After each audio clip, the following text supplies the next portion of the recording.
بسم اللہ الرحمن الرحیم۔ حال ہی میں جو گرفتاری ہوئی ہے اس کے پیچھے بہت سارے انکشافات ایسے ہیں جو میں آپ کے سامنے آج واضح کروں گا۔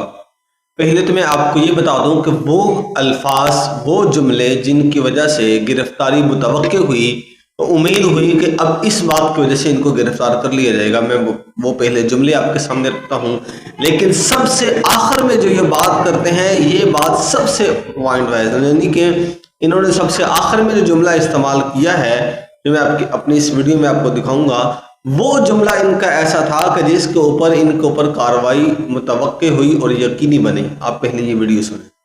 اسی لیے اللہ نے کہا لقد من اللہ علی المؤمنین اذ بعث فیہم رسولا، یہ اللہ کا مومنین پر احسان ہے کہ رسول ان میں آیا۔ یہ رسول کا احسان نہیں ہے کہ اس نے اللہ کا تعارف کروایا، ہاں یہاں بالکل الٹ بات ہو رہی ہوتی ہے۔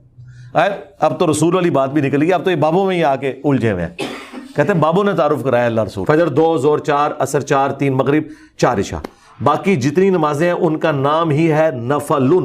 اور حیران کن بات، عربی میں نفل کہتے ہیں فالتو کو، مال غنیمت کے لیے ہے انفال، جس کا نام ہی ہے فالتو اس کو یہ کہہ رہے ہیں اس کے بغیر نماز ہی نہیں ہوتی۔ یہ کہتے ہیں نہیں ہم سنتے کہہ رہے ہیں، جس سنت کا لفظ کسی حدیث میں موجود نہیں ہے۔ حدیث میں 2 ہی الفاظ ہیں، فرض اور نفل۔ سنت فقہا کی ٹرم ہے کہ وہ نوافل جو نبی علیہ السلام نے ہمیشہ پڑھے، ہم کہتے ہیں یہ سنت موقدہ ہیں۔ یہ وہ فالتو ہے جو حضور شوق سے کیا کرتے تھے، فالتو ناٹ فرض۔ یہ وہ فالتو ہے جو حضور نے کبھی کیا کبھی نہیں کیا، غیر موقدہ ہے۔ نبی علیہ السلام کے زمانے سے زیادہ سخت وقت ہے ہم پر۔ نبی علیہ السلام جب مکے میں تھے آپ کے مخالفین کون تھے؟ کافر، کلیئر تھا نا یہ مسلمان ہی کافر۔ ہمارے مخالفین وہ ہیں جو ہمیں کافر سمجھتے ہیں اور خود کو زیادہ بڑا عاشق رسول اور مسلمان سمجھتے ہیں۔ مجھے بتائیں یہ زیادہ مشکل وقت ہے یا صحابہ پہ زیادہ مشکل وقت تھا؟ ان کے بڑے بڑے جو پادری بیٹھے ہوئے تھے وہ کہتے تھے یہ کل کے چھوکرا آ کے ہمیں بتائے گا۔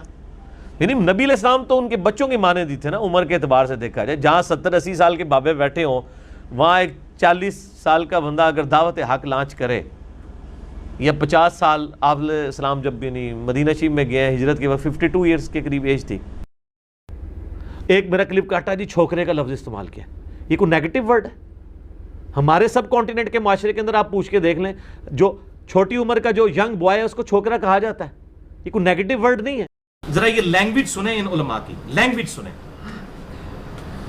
یہ انجینئر محمد علی مرزا ایک جاہل چھوکرا ہے، الفاظ دیکھیں، حالانکہ مجھ سے وہ 5-7 سال ہی بڑے ہوں گے، اس سے زیادہ بڑے نہیں، لیکن یہ الفاظ ذرا آپ دیکھیں کس طرح کی بازاری لینگویج استعمال کی ہے۔ انسانی تاریخ کا سب سے کامیاب ترین انسان، آج پلانٹ ارتھ پہ 6 ارب لوگ ان کو پیغمبر ہی نہیں مانتے، 2 ارب کرسچنز انہیں دجال کہتے ہیں، نعوذ باللہ۔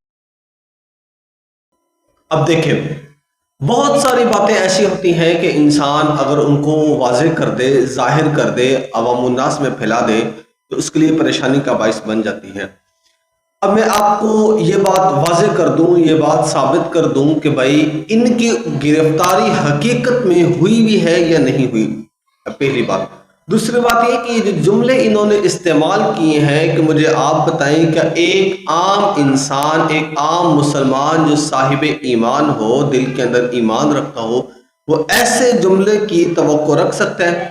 وہ متوقع ہے کہ ایسے جملے ایک عام انسان استعمال کرے، ایک عام مومن استعمال کرے؟ اس بات سے بعید، اور پھر صاحب ایمان ہو اور لوگوں کو نصیحت کرنے کا ٹھیکہ لے رکھا ہو، لوگوں کو باتیں سمجھانے کا ٹھیکہ لے رکھا ہو، قرآن و احادیث کو بیان کرنے کا ایک انداز بنا رکھا ہو، وہ شخص ایسی گفتگو کرے، وہ شخص ایسی باتیں کرے، بہت بعید بات ہے، بہت پریشانی والی بات ہے میرے بھائی۔ اور میں آپ کو بتا دوں کہ یہ کوئی گرفتاری نہیں ہوئی، یہ ایک سازش ہے ان کی طرف سے جو لوگوں کو اپنی حراست میں لیتے ہیں، اس لیے کہیں لوگ ان کو قتل نہ کر دیں۔ بہت سارے علماء نے ان کو قتل کرنے کا فتویٰ بھی جاری کیا ہے، جبکہ ہمارے اختلافات ہیں مرزا صاحب سے ہزاروں نہیں لاکھوں اختلافات ہیں، نظریات کے اختلافات ہیں، عقائد کے اختلافات ہیں، علمی اختلافات ہیں، پر اس کے باوجود بھی علماء دیوبند میں سے کوئی ایک عالم بھی، ایک مفتی بھی اس بات کو واضح نہیں کرے گا، اس بات کو عوام الناس میں بیان نہیں کرے گا کہ اس کی گردن اڑا دو، اس کو قتل کر دو، نہیں. کیونکہ نفس ایک عزت دار چیز ہے، نفس ایک انسان کا ایک محفوظ ہونا چاہیے.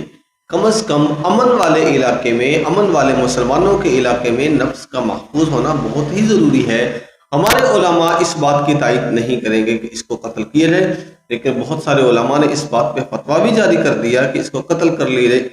اس فتوے کی وجہ سے، اس قتل سے، اس کو بچانے کی وجہ سے، علماء کے اس بات کی وجہ سے لوگوں نے، یعنی کہ یہ ایجنسی والوں نے، یہ پولیس اسٹیشن، پولیس کے جو ادارہ ہے، اس نے ان کو گرفتار کر لیا ہے.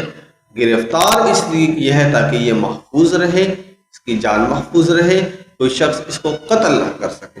میری بات سمجھ آئیے؟ اصل مقصد یہ ہے.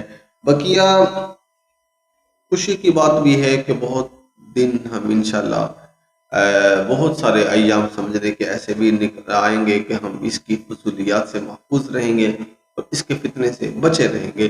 اللہ رب العزت ہمیں اس کے شر سے، اس کے فتنے سے اور اس شخص سے محفوظ رکھے، اور اللہ تعالی ہمارا حامی ناصر ہو. والسلام علیکم.